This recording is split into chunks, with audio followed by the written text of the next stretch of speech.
Hi everyone, my name's Lily. I'm the book reviewer behind Utopia State of Mind, and today we're going to do my December wrap-up. So first of all, how was December? December is always tough, I feel like, because it's the last month of the year, so you're always, at least for me, I'm always really stressed about thinking about everything I didn't do, the things I want to do.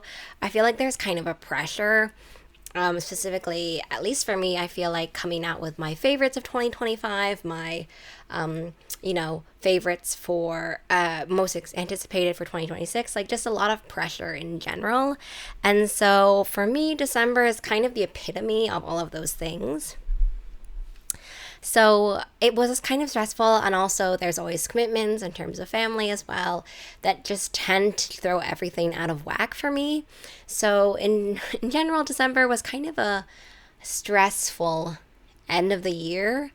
I'm trying to be better about that, hopefully for 2026, where I just prepare a little bit more of kind of my end of the year resolutions and content and things like that beforehand.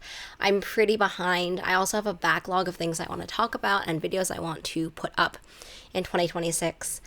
So it's been hard to plan that, and it's also felt pretty overwhelming. That is it. 2025 content is coming soon. I'm just finalizing some ideas and some lists and stuff. In terms of what I made a bunch of earrings. I don't have them with me, but I will link down below my December wrap-up photos on Instagram, and you will see one of those ones, which I guess I can put here, of some of the earrings I made in 2025 in December. I'm pretty pleased with them. I think I'm finally getting into this swing of picking an amount of them that feel doable within one sitting and also achievable in terms of vision. I'm getting better at figuring out what I can and cannot do. And I finally finished this slip over. It hasn't been washed and blocked, so it looks a little bit weird.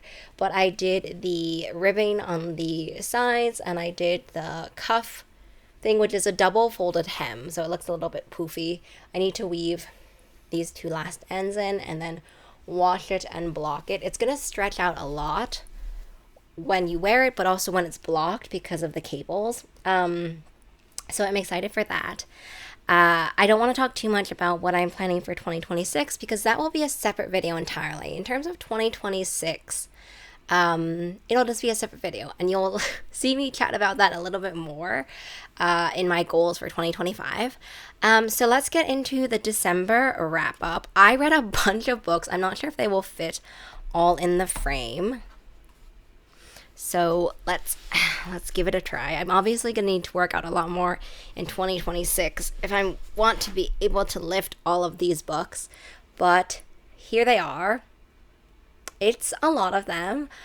This is one of the rare months where I actually read a huge amount of them physically in terms of my TBR, so relatively accurate. In terms of stats, 29% of them featured queer characters as main characters, and 35% of those featured BIPOC characters as main characters. So, stat-wise, not doing great. Actually, ironically closer in terms of the queer books than I was in terms of my BIPOC characters, but I feel decent about it just considering how stressful and overwhelming December was. So let me just chat about some of my favorite books from December. I have a bunch, and they're all over the place. Let me just start off with the first one that I read and loved is This a Cry for Help? I've really enjoyed the premises and the concepts of Emily Austen's books in the past, and Is This a Cry for Help was kind of the perfect blend of being incredibly timely and terrifying because it talks about library banning. Basically, our main character just returned back to work after taking a leave of absence because she was struggling with her mental health, especially after the death of her ex, before she came out as a lesbian and before she came out as queer. So those things are all swirling around. A lot of it is her individual journey and her processing that grief and that guilt with that death, and also coming out later in life. Those are really important and big themes. But the third theme, or one of the other themes, is book banning and the importance of libraries. I feel very passionate about my dislike of book banning. and my love and passion for libraries and how they are the safe spaces. One of the last one of the last free spaces for a community. And so the amount of book banning, specifically in libraries, is extremely concerning, and it is extremely timely as a topic. So Is This a Cry for Help was kind of just this perfect amalgamation of all of those different themes in Emily Austen style, and I just really, really loved it. It was kind of an easy book where I finished it and was like, yes, 5 stars for this one. Now I want to talk about YA books. A little bit all over the place in terms of genre as well. December was a month where I was trying to read so much of my physical backlist, and ARCs for January that I just kind of read all over the map. Let me just start off with The Eye in the Shadows. Here it is. I'm a friend of Tori's, but also a fan of Tori's work. I really, really loved Eye in the Shadows. This is a book where the main character has just gone to this new environment, to this new town, and she can see ghosts. And so she ends up befriending this ghost who lived in her house and lived in this town, and then starts befriending his friends and also getting to know his past crush and also trying to figure out the details surrounding his death. Like, she is trying to help him, but they've also made a deal where she gets stuff out of it as well. He's like, I will tell you, kind of teach you the ins and outs, I will tell you about these people, but then please help me investigate. So Eye in the Shadows is this gorgeous book where it talks very much about making friends. It talks about, features a queer romance as well, and it just talks about how hard it is to fit in and to feel so lonely and alone. And there are some chapters as well from the ghost's point of view, which are heartrending. They are emotional and so good. And so Eye in the Shadows is kind of this multi-layered, imperfect character mess of a story about the complexity of grief and love. And I didn't know really what to expect based on the cover. I wasn't sure what to expect. But then this one ended up sweeping me away, and I loved it so much. The next one is Sisters in the Wind. This is the, I think maybe third of Angeline Boulley's books. And it also is a different standalone book, but it also has characters from The Firekeeper's Daughter. So it feels like this weird mix of being a standalone story while also having the history from The Firekeeper's Daughter. I really liked it. I think you can read it as a standalone, but if you've read The Firekeeper's Daughter, you definitely need to read Sisters in the Wind. It was such a good multi-layered book. I am so just in awe of the fact that Angeline is able to take these concepts of the foster system, take these concepts of the racism prejudice against Native Americans, and also take into account a story that has a huge mystery, a huge back and forth kind of timeline perspective as well, and just smush them all together into these kind of perfect mixtures. Sisters in the Wind is a story, how much can I tell without spoilers? It is a story where the main character is on the run from people. We're not sure why. That's part of the mystery. She has a history of being in the foster care system, and she has a history of also with a complex relationship with her dad. So she was adopted into a white family. She herself is Indigenous, Native American, and so she is unpacking that, unpacking their relationship, unpacking the foster care system, unpacking kind of also the ways that people can exploit and use power, and also the truth and secrets, what they will tell you to your face, what they won't tell you, all of these things kind of behind the scenes.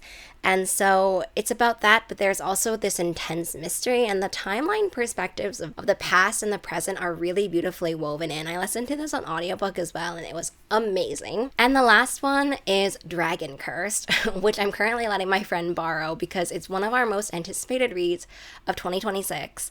Elise Kova is an auto-buy author. Dragon Cursed was so good. If you, like me, have been reading a lot of books and loving a lot of books from 2025 all about religious trauma, and when you think something about a system which proves to be wrong, or you have to reimagine it or to question it, and what that questioning and obedience comes at in terms of cost. Dragon Cursed is definitely within that realm. It is so good. Obviously, they're dragons, and it also has kind of magical trials, and it's also set in sort of an academy kind of esque setting. There's not so much instruction, so I wouldn't necessarily say it's like a big academy setting, but that's the premise of it. They're coming to this academy to figure out if they've been cursed to be a dragon. She is supposed to be this kind of Valor Reborn saint figure to kind of have the salvation against this war that humans have with the dragons, but she thinks that she's secretly dragon cursed. That's the whole premise. And while I love the dragons, 100%, and the world building that we're just seeing a peek of for the series, what I also really loved is that how it plays with the idea of the chosen one, and specifically also plays with the religious trauma in the way that institutions, and this institution specifically, has this idea that they can break people down and sort of abuse them in the pursuit of something holy, in the pursuit of something more, in the pursuit of trying to find those who are dragon cursed. They end up treating these people awfully. It's a culture of surveillance. It's a community of fear, and it just means that everyone is suspecting themselves, and these kids are really pushed to the brink in order to figure out if they're dragon cursed. Because when you're dragon cursed, they're thinking that by literally threatening their lives and by making sure that they're in the kind of the worst conditions, that's when the dragon will come out. So it's about that, and it's about the price of being chosen and what we do if we have the power and what we want to do with that power. So it was amazing. One of my favorite books of 2025, definitely. And it comes out in 2026, so this year. And let me chat now about the adult reads. So the first one I want to chat about is actually one I have here, and it is Swordheart. I have fallen so deeply into the T. Kingfisher hole in 2025, and I definitely want to read all T. Kingfisher's books for a future All About Authors project in 2026. So I picked up my backlist copy of Swordheart, and this was so good. Like, if you really loved Paladin's Grace, and I did, and I read that one this year as well, or did I read it this year? I think so. It has similar vibes, but it is so good. Like, I understand some ways where you can say that they're very close in terms of characters. This is a little bit different. So basically, her husband has, is it her husband? No, her uncle has unexpectedly died. He becomes the inheritor. She inherits the estate, and his family hates her and wants to marry her off. And then in an act of desperation, she unsheathes the sword, and the sword has a magical bodyguard figure who pops out. And so then they flee, and they go on the run, and all to kind of figure out how she can survive the people who basically want to marry her off and steal her estate, while also falling in love. So it's a bodyguard romance. It's a little bit of an immortal pairing as well. But I think what I love so much about Swordheart, though, is that our main character, Hala, she has such an interesting perspective. She's so deeply trusting, so deeply good, but at the same time, she has a few of these things where she's kind of like, well, no one kills the stupid woman, right? You just kick the stupid woman instead.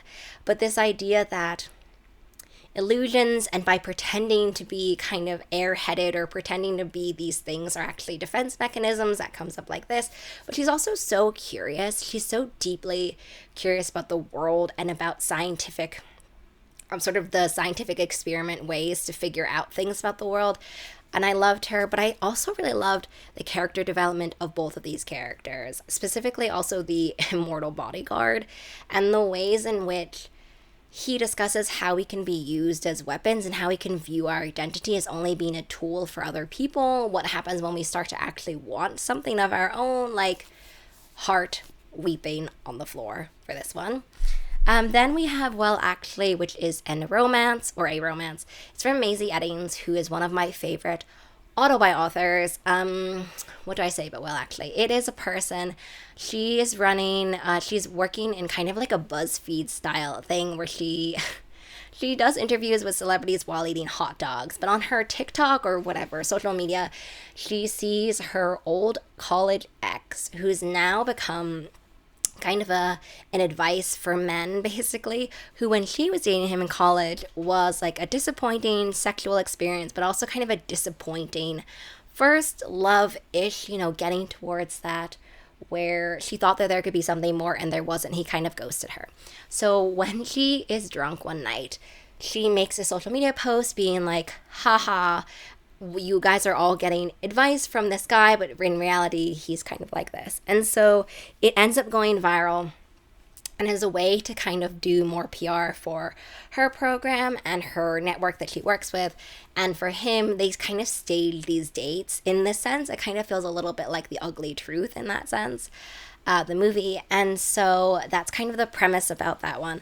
But Maisie Eddings is so good at writing banter and so good at writing characters in general. Like this one is so good. I actually have loved all of the Maisie Eddings books that I've ever read, but I think what I really loved about this one was the main character. She has kind of never had a soft space to land. She doesn't think that she can be soft and survive. So basically, if you love the story Hard by Haley Williams from Ego Death at a Bachelorette Party, that whole song is actually. It's just this book about having to harden ourselves, having to be so invulnerable and not allowing people to get close to us because there is inherently danger and heartbreak, and realizing that there are going to be people who will protect that soft space, that soft side of us, and also have a space for us, a safe space for us to land in like a little soft hammock kind of thing. And it was really cute. And the final one is Weavingshaw. I didn't know what to expect from Weavingshaw. I heard kind of gothic fantasy and I was tentatively overjoyed. I have a classical literature background, and so I was really aching to get back into some gothic fantasy, and Weavingshaw is that perfectly. I think what I wrote in my review, and I'll link all of the reviews down below, but I think what I wrote in my review was that it was like this deep simmering tension of the Count of the Monte Cristo in terms of revenge meets this kind of supernatural haunted manor kind of vibes from Jane Eyre. The main character can see ghosts, meets kind of this cyclical family twisted relationships from Wuthering Heights. So all of those kinds of gothic things combined into one. The main character, she can see ghosts, and to save her brother, she makes a deal with the Saint of Silence by giving up her secret. And then he actually says, but wait, I'll save your brother, but you have to go to this kind of haunted house thing, this haunted estate called Weavingshaw, and you have to find this ghost for me. And that's the premise of it. The romance aspect is so subtle, but so yearning, so tense. It is super gothic fantasy, or gothic in that sense, right? We see like a little bit of the Jane Eyre, Wuthering Heights kind of smushed together romance aspects there. And it was just a book that exuded atmosphere. I just really loved it. I love the fact that it's going to become a series. I love the supernatural that we're getting a hint of that is only going to be more in the second book. The characters were so good. At some points, we see perspectives from other characters, specifically the Saint. And that was like chef's kiss, so good. I feel like it's a tendency to kind of see love interests and see these characters as very one-sided and flat. And I think that some of the past ones, like Mr. Rochester from Jane Eyre, pretty flat. And also bad, Mr. Rochester. But anyway, I really loved being able to see into these other characters, specifically the Saint and the kind of tortured hero, the tortured character vibes with Saint of Silence, definitely there. So in general, that was just a great book to end 2025 on. It was my last 5-star read and my last read of 2025 as well. So I hope that you've enjoyed this wrap up and are excited for all the 2025 wrap up content that is coming to you. I wanted to keep kind of for nostalgia's sake and to be complete in the 12 months a wrap up for December. So hopefully you enjoyed. We had a lot to talk about. And I will see you in the next video and also all the other 2025 content.